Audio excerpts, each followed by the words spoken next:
Good morning student, Gurukul science academy online classes में आप सबका स्वागत है। मैं आज फिर से लेके आया हूँ बायोलॉजी 12th क्लास का चैप्टर 3 परागण, निषेचन, भ्रूणपोष, एंडोस्पर्म एंड भ्रूण परिवर्धन की प्रक्रिया।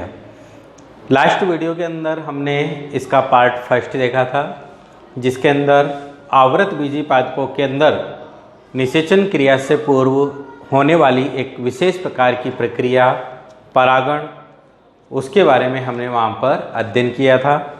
परागण की परिभाषा और परागण के प्रकार हमने वहाँ पर देखे थे।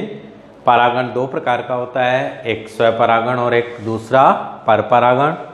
स्वपरागण की परिभाषा हमने वहाँ पर देखी थी, जिसमें किसी एक पुष्प के परागकण उसी पुष्प की वर्तिकाग्र या उसी पादप में उपस्थित रहने वाले दूसरे पुष्प की वर्तिकाग्र पर स्थानांतरित हो जाते हैं, उसे हमने स्वपरागण कहा है। स्वपरागण भी दो प्रकार का हो सकता है, एक स्वक युग्मन ऑटोगैमी जिसे हमने कहा था, और उसके अंदर किसी एक पुष्प के परागकण उसी पुष्प की वर्तिकाग्र पर स्थानांतरित होते हैं। एग्जाम्पल होगा मटर। सेकेंड हमने देखा था सजात पुष्पीय परागण, और सजात पुष्पीय परागण के अंदर किसी एक पुष्प के परागकण उसी पादप के दूसरे पुष्प की वर्तिकाग्र पर स्थानांतरित होते हैं, और एग्जाम्पल लिया था हमने उसका मक्का एवं ककड़ी। अब अगला पार्ट सेकेंड, और इस पार्ट सेकेंड के अंदर हम यहाँ पर पढ़ेंगे स्वपरागण की युक्तियाँ एवं अनुकूलन। तो अगला टॉपिक होगा आपके पास में स्वपरागण की युक्तियाँ एवं स्वपरागण हेतु क्या अनुकूलन।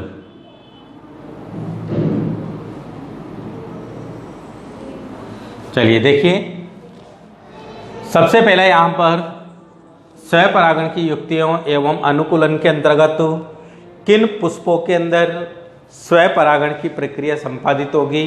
तो यहाँ पर सबसे पहले जो है वो आवश्यक योग्यता या आवश्यक अनुकूलन वो होना चाहिए कि पुष्प सामान्यतः कैसा होना चाहिए, उभयलिंगी होना चाहिए। ठीक है ना। तो सबसे पहले यहाँ पर अनुकूलता होगी उभयलिंगाश्रयी,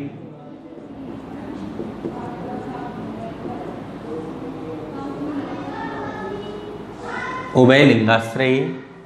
ठीक है, उभयलिंगाश्रयी या फिर इसे हम द्विलिंगाश्रयी भी हम इसे कह सकते हैं। ठीक है। अब स्वपरागण की प्रक्रिया किन पुष्पों के अंदर संपन्न होगी, तो वे पुष्प जो सामान्यतः उभयलिंगी या द्विलिंगी होते हैं, अर्थात वे पुष्प जिनमें नर जनन भाग एवं मादा जनन भाग उपस्थित होते हैं, उन्हीं पुष्पों के अंदर किस प्रकार की प्रक्रिया संपन्न होगी, स्वपरागण की प्रक्रिया संपन्न होगी। तो हम यहाँ पर लिख सकते हैं स्वपरागण क्रिया हेतु, स्वपरागण क्रिया हेतु पुष्प सामान्यतः कैसे होने चाहिए, द्विलिंगी होने चाहिए। पुष्प द्विलिंगी होने चाहिए। एग्जाम्पल जैसे मटर हम देख रहे हैं। ठीक है ना। तो द्विलिंगी पुष्प होने चाहिए, और द्विलिंगी पुष्प किन्हें कहेंगे अपन, यहाँ पर आप डेफिनेशन भी नोट कर सकते हो। वे पुष्प जिनमें नर जनन भाग पुंमंग एवं मादा जनन भाग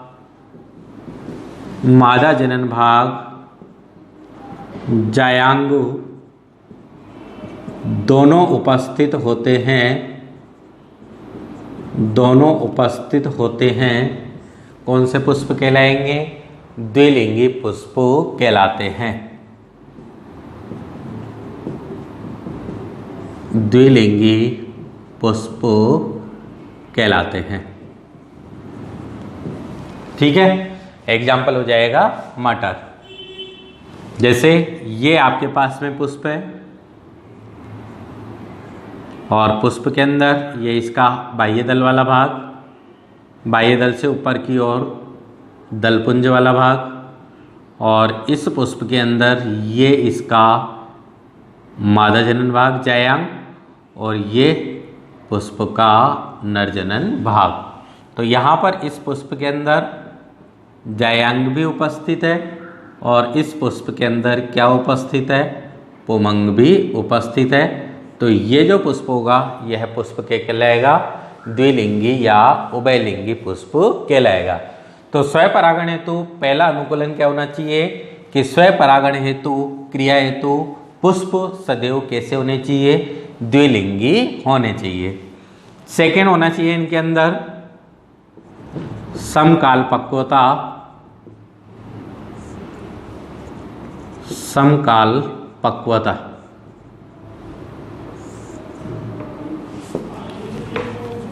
होमोगेमी जिसे हम कहेंगे समकाल पक्वता। समकाल पक्वता क्या होता है, समकाल पक्वता होता है कि जब स्वपरागण की क्रिया पौधों के अंदर संपन्न हो रही है तो उस समय पर परागण क्रिया में भाग लेने वाले परागकण और परागण क्रिया के अंदर भाग लेने वाले दूसरे पुष्प की वर्तिकाग्र, ये दोनों एक साथ एक ही समय पर परिपक्व होते हैं या फिर भिन्न भिन्न समय पर परिपक्व होते हैं। अब यहाँ पर इस पुष्प को यदि अगर हम देखें तो इस पुष्प के अंदर यहाँ पर परागकोश के अंदर निर्मित होने वाले जो परागकण हैं वो इसी पुष्प की वर्तिकाग्र पर क्या होंगे, स्थानांतरित होंगे। तो इस कंडीशन के दौरान इस पुष्प के अंदर कौन से गुण की आवश्यकता होनी चाहिए, समकाल पक्वता की यहाँ पर कंडीशन आवश्यक होनी चाहिए। क्यों, क्योंकि जब इस पुष्प की वर्तिकाग्र परिपक्व होगी तभी जाकर के यह वर्तिकाग्र इन परिपक्व परागकणों को क्या करेगी, ग्रहण करेगी। ठीक है ना, तभी जाकर के ये पुष्प जो है वो किस प्रकार के परागण को प्रदर्शित कर सकते हैं, स्वपरागण को प्रदर्शित कर सकते हैं। जैसे मान करके चलिए कोई पुष्प है और उस पुष्प के अंदर परागकोश है, परागकोश पूरी तरीके से परिपक्व हो चुका है और परिपक्व होने के फलस्वरूप परागकोश का क्या होगा, स्फुटन होगा। परागकोश के स्फुटन के फलस्वरूप उसके अंदर उपस्थित रहने वाले परागकण जो पूरी तरीके से परिपक्व रूप में उपस्थित हैं वो उस परागकोश से बाहर की ओर निकलेंगे। अब उन निकलने वाले बाहर की ओर परागकणों को ग्रहण करने के लिए उस पुष्प की वर्तिकाग्र जो है वो भी क्या होनी चाहिए, परिपक्व होनी चाहिए। तभी जाकर के वह पुष्प की वर्तिकाग्र परिपक्व परागकणों को क्या करेगी, ग्रहण करेगी। तब जाकर के इन पुष्पों के अंदर किस प्रकार का परागण होगा, स्वपरागण होगा। तो स्वपरागण है तो सेकंड नंबर की जो कंडीशन है वो होनी चाहिए समकाल पक्वता। समकाल पक्वता मतलब परागण क्रिया, परागण क्रिया के दौरान परागकण अथवा परागकोश एवं वर्तिकाग्र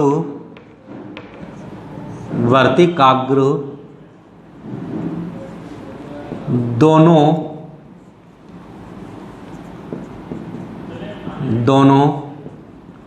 एक ही समय पर एक साथ परिपक्व होने चाहिए, परिपक्व होने चाहिए। और यह अवस्था क्या कहलाएगी, समकाल पक्वता कहलाएगी। ठीक है, एग्जाम्पल जैसे गुलाबबास, मिराबिलिस जिसे अपन कहेंगे, मिराबिलिस, और दूसरा इसका एग्जाम्पल हो जाएगा सदाबहार, कैथेरेंथस जिसे हम कहेंगे सदाबहार, ये इसके क्या हो जाएंगे, एग्जाम्पल हो जाएंगे। और इनके अंदर क्या पाई जाती है, समकालपक्वता पाई जाती है। जिस समय पर परागकण परिपक्व होते हैं उसी समय पर उन परागकणों को ग्रहण करने के लिए भी वर्तिकाग्र जो है वो क्या हो जाती है, परिपक्व हो जाती है और इनके अंदर स्वपरागण की क्रिया जो है वो संपन्न हो जाती है। ठीक है। अब तीसरे नंबर का जो अनुकूलन है,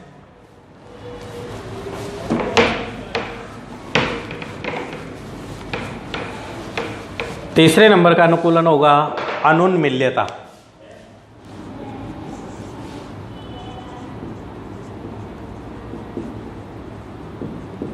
अनुन्मील्यता क्लिस्टोगेमी, क्लिस्टोगेमी। अब क्लिस्टोगेमी क्या होता है, क्लिस्टोगेमी एक प्रकार का पुष्पों के अंदर होने वाला एक प्रकार का क्या है, गुण है। क्लिस्टोगेमी मतलब वे पुष्प जो कभी नहीं खिलते हैं, जो कभी नहीं खिलते हैं,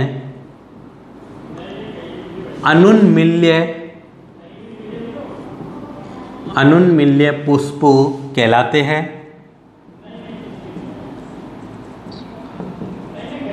पुष्पों की यह प्रक्रिया, पुष्पों की यह अवस्था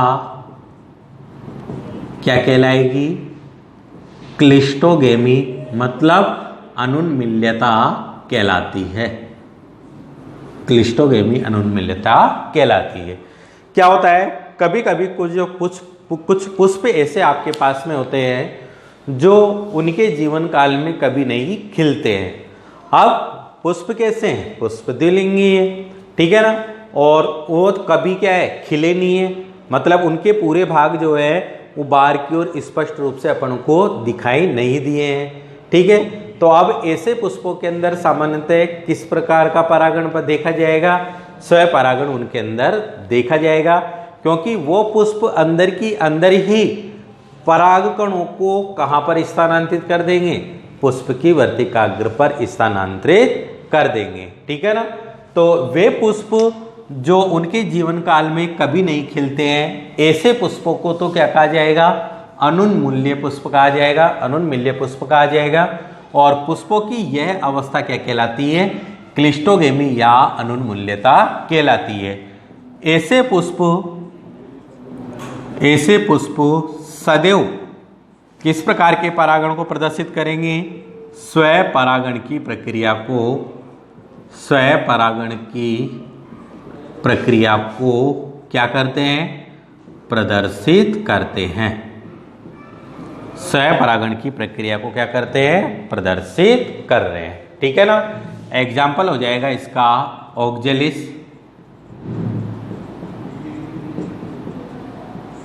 एवं ड्रोसेरा, ऑक्जेलिस एवं ड्रोसेरा, ये इसका क्या हो जाएगा, एग्जाम्पल हो जाएगा। तो स्वपरागण हेतु आवश्यक युक्तियां एवं अनुकूलन कितने प्रकार के होने चाहिए, 3 प्रकार के होने चाहिए, तब जाकर के इन पौधों के द्वारा या पुष्पों के द्वारा स्वपरागण की प्रक्रिया को प्रदर्शित किया जाएगा। सबसे पहली कंडीशन है कि पुष्प उभयलिंगी या द्विलिंगी होना चाहिए, तब जाकर के ये स्वपरागण को प्रदर्शित करेंगे। सेकंड कंडीशन होनी चाहिए समकालपक्वता, मतलब परागकण और पुष्प की वर्तिकाग्र दोनों एक ही साथ एक ही समय पर परिपक्व होने चाहिए। और तीसरे नंबर का अनुकूलन होगा अनुन्मील्यता, मतलब ऐसे पुष्प जो उनके जीवन काल में कभी नहीं खिलते हैं वो सदैव किस प्रकार के परागण को प्रदर्शित करेंगे, स्वपरागण की प्रक्रिया को वो प्रदर्शित करेंगे। ठीक है। तो आप इन्हें नोट कर लीजिए, स्वपरागण की युक्तियां एवं अनुकूलन।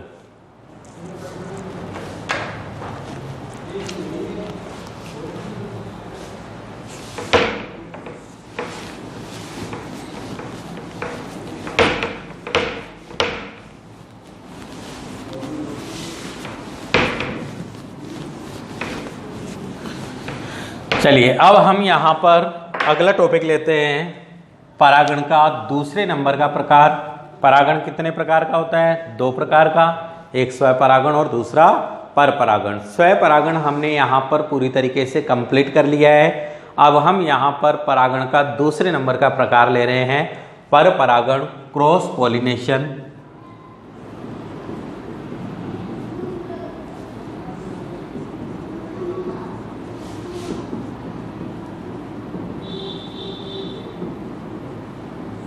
परपरागण, क्रॉस पॉलिनेशन। अब परपरागण किसे कहेंगे? देखिए, किसी पुष्प के पराग कोश में उपस्थित पराग कणों का उसी जाति के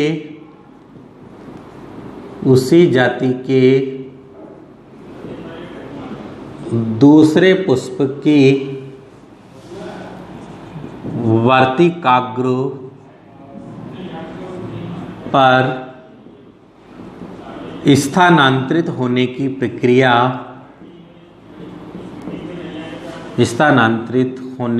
प्रक्रिया क्या कहलाएगी? परपरागण कहलाती है। परपरागण कहलाती है। ठीक है, तो यहाँ पर किसी पुष्प के परागकोश के अंदर उपस्थित रहने वाले जो परागकण हैं वो कहाँ पर स्थानांतरित हो रहे हैं? उसी जाति के दूसरे पुष्प की वर्तिकाग्र पर ये स्थानांतरित हो रहे हैं। तो इस प्रकार की प्रक्रिया को हमने यहाँ पर क्या कहा है?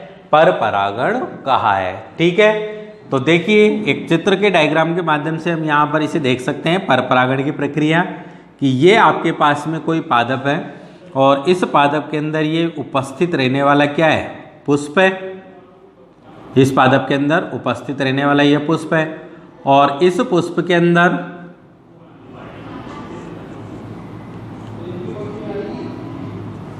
ये नरजनन भाग, पुंमंग वाला भाग, और ये इसी जाति का दूसरा पादप है और इसी जाति का दूसरा पादप होने के साथ इसके अंदर ये विकसित होने वाला पुष्प है।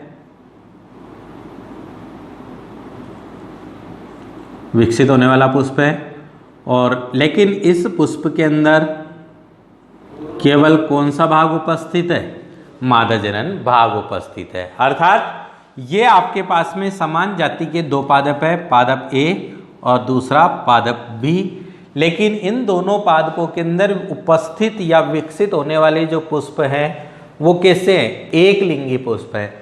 स्वपरागण के अंदर जो हमने पुष्प बनाए थे वो द्विलिंगी पुष्प बनाए थे, क्योंकि स्वपरागण की प्रक्रिया किन के अंदर संपन्न हो सकती है? द्विलिंगी पुष्पों के अंदर ही संपन्न हो सकती है। परपरागण की जब प्रक्रिया हम देख रहे हैं तो यहाँ पर इस प्रक्रिया को समझने के लिए हम यहाँ पर किस प्रकार के पुष्प बना रहे हैं? एक लिंगी पुष्प बना रहे हैं। इस वाले पुष्प के अंदर केवल नरजनन भाग उपस्थित है, तो यह आपके पास में कैसा पुष्प होगा? नर पुष्प होगा। और इस वाले पुष्प के अंदर केवल कौन सा भाग उपस्थित है? मादा जनन भाग उपस्थित है, तो यह आपके पास में कैसा होगा? मादा पुष्प होगा। और ये दोनों पुष्प जो है वो अलग अलग जनन संरचना वाले हैं, इसलिए इन्हें हम क्या कहेंगे? एक लिंगी पुष्प कहेंगे। ठीक है, और इस प्रक्रिया के अंतर्गत क्या होगा?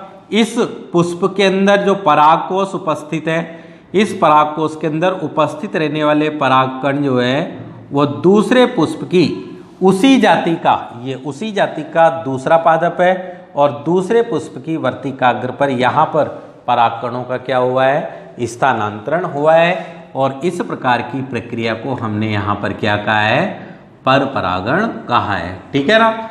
तो जब किसी पुष्प के परागकोश में उपस्थित रहने वाले परागकण उसी जाति के दूसरे पुष्प की वर्तिकाग्र पर स्थानांतरित होते हैं तो यह प्रक्रिया क्या कहलाती है? परपरागण कहलाती है। ठीक है, अब यहाँ पर परपरागण की प्रक्रिया हेतु भी क्या होने चाहिए? आवश्यक युक्तियां एवं अनुकूलन भी यहाँ पर होने चाहिए। तो पर परागण हेतु आवश्यक युक्तियां एवं अनुकूलन जो है वो हम यहाँ पर देख लेते हैं। देख लीजिए ध्यान से, पर परागण की परिभाषा क्या किया है हमने।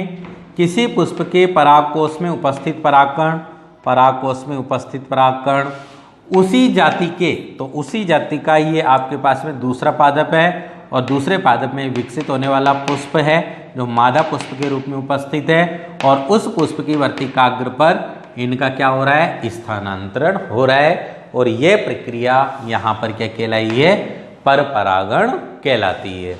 अब नेक्स्ट टॉपिक है आपके पास में पर परागण हेतु आवश्यक अनुकूलन।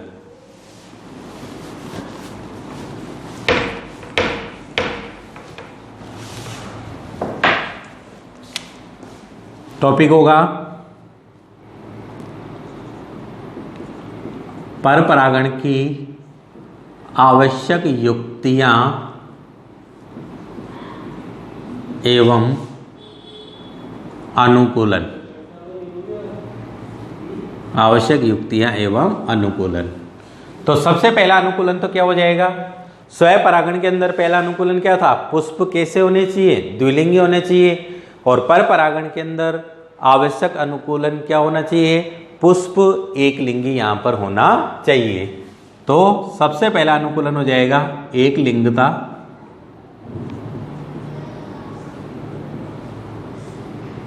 एक लिंगता। तो इसमें हम लिख सकते हैं पर परागण की प्रक्रिया हेतु, पर परागण की प्रक्रिया हेतु पुष्प कैसे होने चाहिए, एक लिंगी होने चाहिए। पुष्प एक लिंगी होने चाहिए, ठीक है ना। तो पुष्प सदैव कैसे होने चाहिए, एक लिंगी होने चाहिए।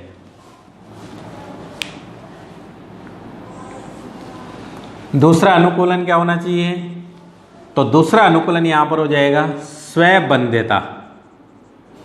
सबसे महत्वपूर्ण है स्वयंबंध्यता, सेल्फ स्टेरिलिटी, स्वयंबंध्यता। स्वयंबंध्यता क्या होता है कि यहाँ पर कभी कभी आपके पास में कुछ पादप या कुछ पुष्प आपके पास में ऐसे होते हैं जिनके अंदर पुष्प की वर्तिकाग्र जो है वो परिपक्व पराग कणों को क्या नहीं करती है, धारण नहीं कर पाती है। अपने ही पराग कणों को वह क्या नहीं कर पाती है, धारण नहीं कर पाती है। इस प्रकार की प्रक्रिया को यहाँ पर क्या कहा जाता है, स्वयंबंध्यता यहाँ पर इसे कहा जाता है। क्या होगा, लिख सकते हैं डेफिनेशन हम,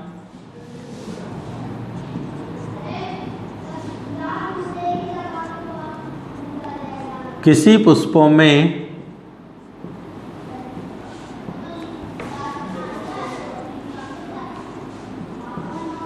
उसी पुष्प की वर्तिकाग्र,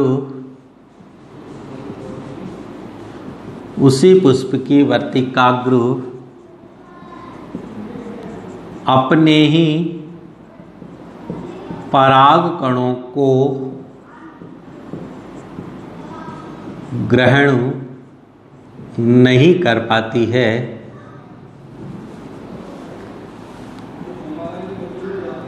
इसे स्वयंबंध्यता,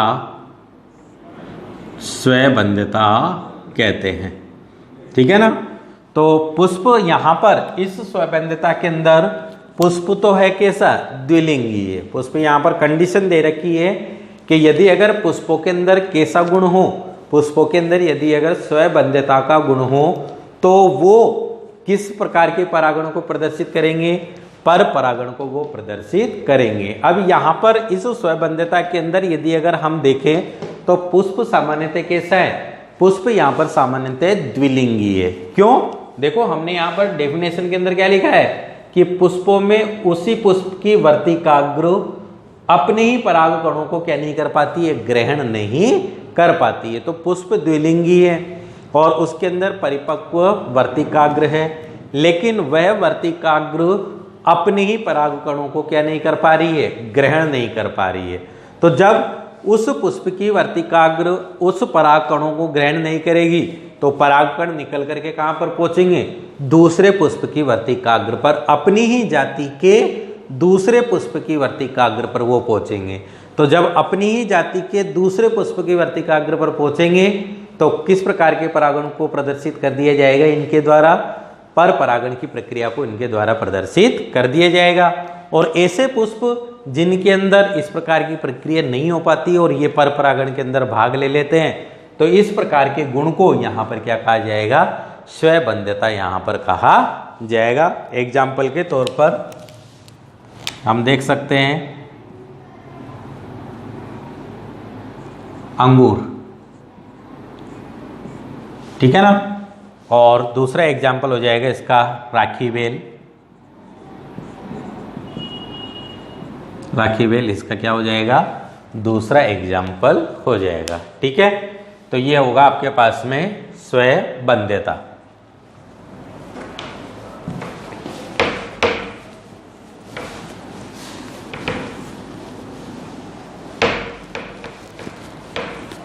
तीसरा अनुकूलन होगा यहां पर भिन्न काल पक्वता।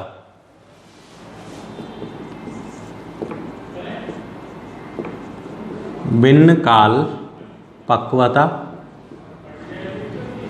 जिस प्रकार से स्वपरागण के अंदर समकाल पक्वता थी, यहां पर परागण के अंदर क्या हो जाएगी? भिन्न काल पक्वता हो जाएगी। अर्थात परागकण एवं वर्तिकाग्र जो है वो अलग अलग समय पर क्या होती है? परिपक्व होती है, एक ही समय पर परिपक्व नहीं होते हैं। और इस प्रकार के गुण को क्या कहा जाता है? भिन्न काल पक्वता कहा जाता है। तो डेफिनेशन हम यहां पर लिख सकते हैं कि जब पुष्प में परागकण या परागकोश एवं वर्तिकाग्र भिन्न भिन्न समय पर परिपक्व होते हैं अथवा एक साथ परिपक्व नहीं होते हैं, क्या कहलाएगी? भिन्न काल पक्वता कहलाती है। भिन्न काल पक्वता कहलाती है, ठीक है ना। तो इसमें पुष्प के अंदर परागकण अथवा परागकोश एवं वर्तिकाग्र जो है वो अलग अलग समय पर परिपक्व होंगे। यदि मान करके चलिए यदि पुष्प में नर जनन भाग मतलब पुमंग पहले परिपक्व होता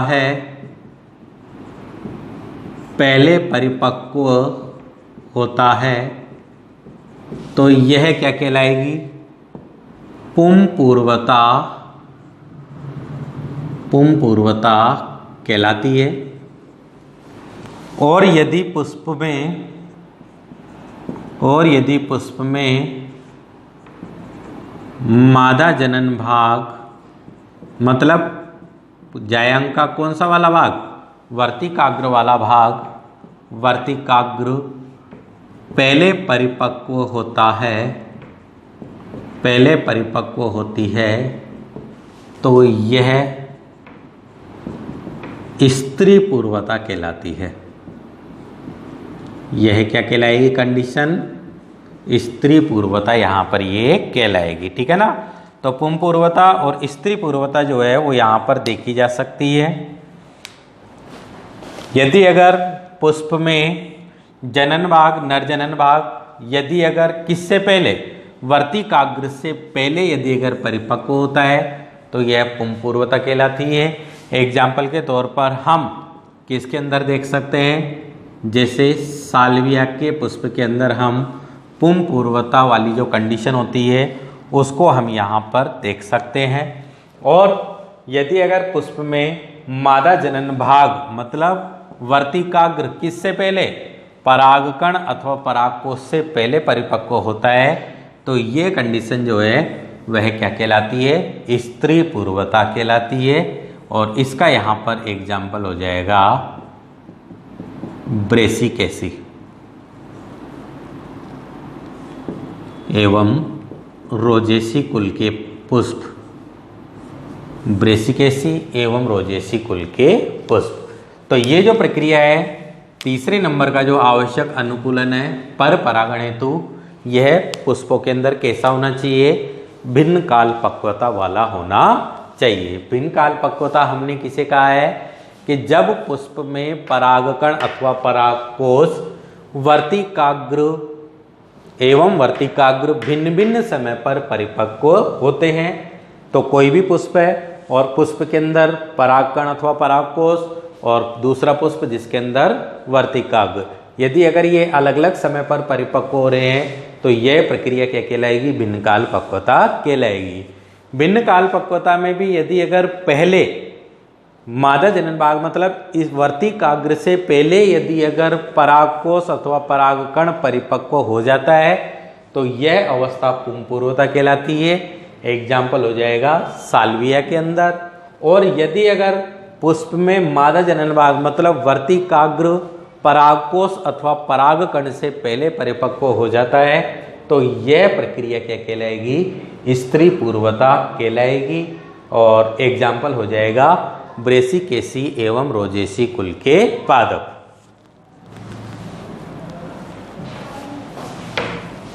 नोट कर लीजिए।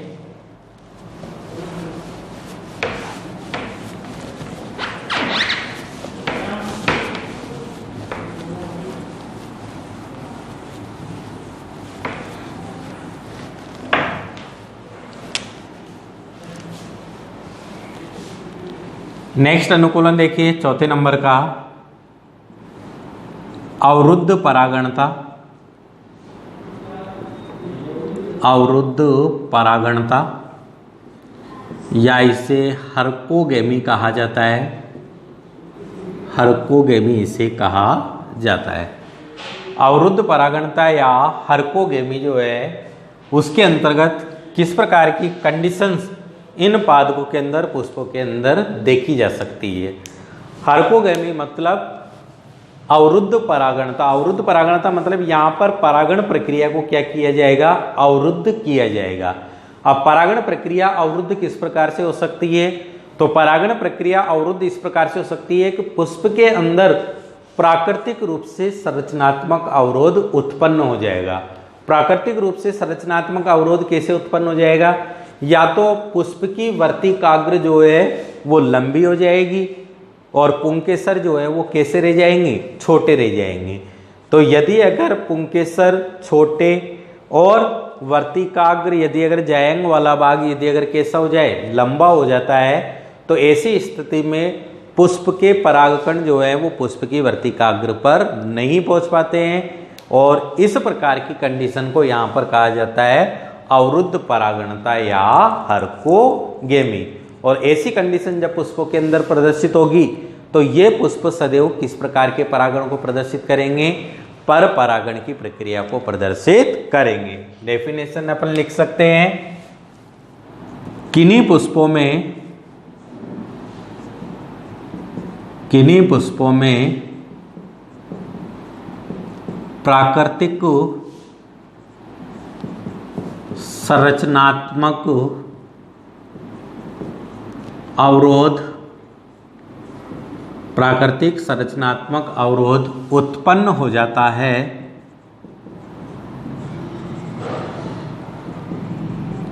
जिसे हर्कोगेमी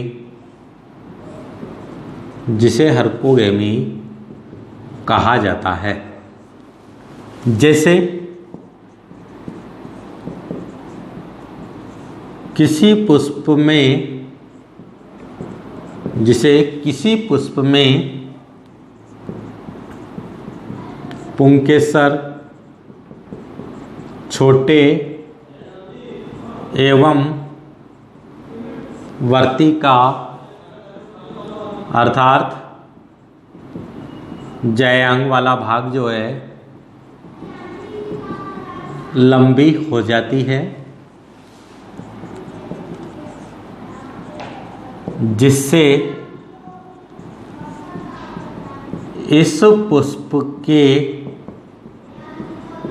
परागकण वर्तिकाग्र पर नहीं पहुंच पाते हैं एवं फलस्वरूप पर परागण प्रक्रिया को प्रदर्शित करते हैं। पर परागण प्रक्रिया को प्रदर्शित करते हैं। ठीक है, एग्जाम्पल लिख दीजिए इसके अंदर। आँख, कैलोट्रोपिस के अंदर आप इस प्रकार की प्रक्रिया को देख सकते हो। अवरुद्ध परागणता या हरकोगेमी जो प्रक्रिया है उसको हम किसके अंदर देख सकते हैं? आँख के अंदर, कैलोट्रोपिस के अंदर हम देख सकते हैं।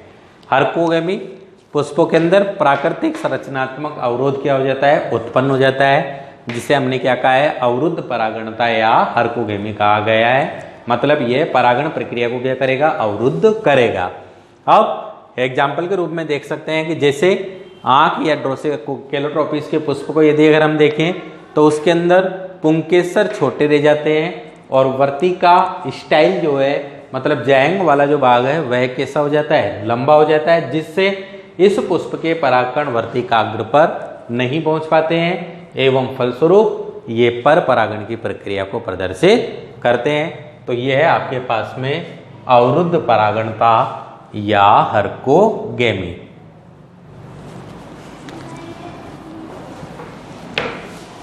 तो ये थे आपके पास में पर परागण एवं पर परागण के लिए आवश्यक युक्तियां एवं अनुकूलन। पर परागण एवं पर परागण के लिए आवश्यक युक्तियां एवं अनुकूलन। तो अब तक हमारे पास में क्या क्या टॉपिक पूरा हो चुका है? परागण की डेफिनेशन हमने देखी है, परागण के प्रकार हमने देखे हैं, स्वपरागण और परपरागण। स्वपरागण और परपरागण की परिभाषाएं हमने यहाँ पर पढ़ी है और साथ ही साथ स्वपरागण हेतु आवश्यक युक्तियाँ, जिसमें 3 प्रकार की युक्तियों को हमने पढ़ा है।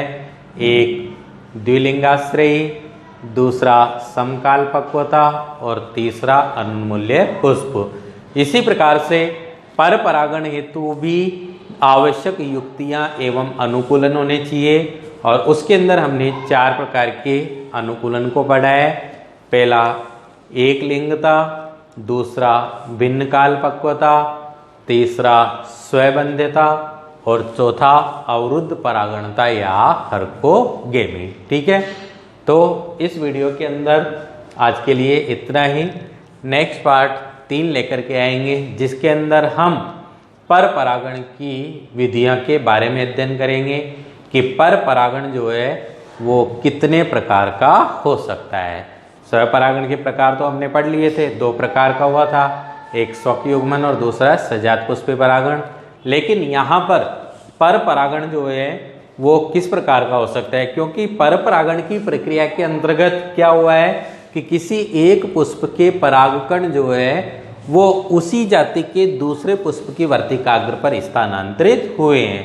तो यहाँ पर इस प्रकार की प्रक्रिया के लिए किसी न किसी प्रकार के माध्यम की आवश्यकता होनी चाहिए कि कोई भी एक पुष्प है और इस पुष्प के अंदर उपस्थित रहने वाले जो परागकण हैं वो उसी जाति के दूसरे पौधे की पुष्प की वर्तिकाग्र पर किस प्रकार से स्थानांतरित हो। तो यहाँ से इस परागकोश से उपस्थित रहने वाले परागकणों का स्थानांतरण इस दूर स्थित समान जाति के पुष्प की वर्तिकाग्र पर किस प्रकार से होगा? तो हमको पता है कि यहाँ से और यहाँ तक पहुँचने के लिए आपको किसकी आवश्यकता है? माध्यम की आपको आवश्यकता है। और ये माध्यम किस किस प्रकार का हो सकता है? तो ये माध्यम जो है यहाँ पर उपस्थित रहने वाले परागकण वो वायु द्वारा या हवा द्वारा भी स्थानांतरित हो सकते हैं। जल द्वारा, यदि अगर ये पादप जलीय है तो जल के अंदर ये जल के माध्यम द्वारा स्थानांतरित हो सकते हैं। ठीक है, कीटों के माध्यम से इनका क्या हो सकता है, स्थानांतरण हो सकता है। तो कौन कौन से ऐसे माध्यम हैं जिनके द्वारा इस एक पुष्प के परागकणों का स्थानांतरण दूसरे पुष्प की वर्तिकाग्र पर हो सके, उन माध्यमों के आधार पर परागण की कौन कौन सी विधियां हैं उनका हम यहाँ पर क्या करेंगे, अध्ययन करेंगे। ठीक है, तो तब तक के लिए देखते रहिए Gurukul science academy online classes. किसी भी प्रकार के स्टूडेंट को किसी भी प्रकार की यदि अगर प्रॉब्लम होती है तो आप YouTube चैनल के अंदर जो कमेंट बॉक्स दिया गया होता है उसके अंदर आप कमेंट कर सकते हैं। जब भी कमेंट्स को पढ़ा जाएगा आपकी समस्याओं का यहाँ पर समाधान किया जाएगा। तब तक धन्यवाद, टेक केयर।